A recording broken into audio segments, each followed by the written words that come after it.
Hello everyone, welcome to my channel. In this video, we are going to solve this Olympiad problem, that is 2 power x plus 4 power x by 2 power x equal 9, and we have to find the value of x. So let's start with today's video solution.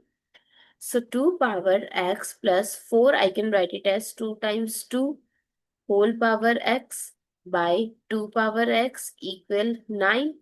Now, as per exponent rule, a times b whole power n, we can write it as a power n times b power n.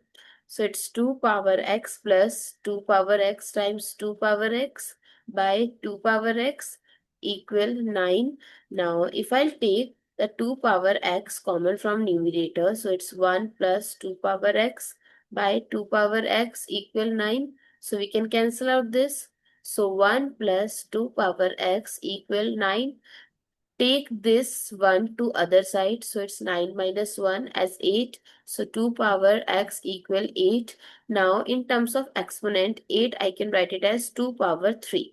So if we compare both sides, if the base are equal, their power are also equal. So x is 3. I hope it's clear and you find it useful. So don't forget to share your feedback through like, share, comment and subscribe to my channel. Thanks for watching. See you in the next video.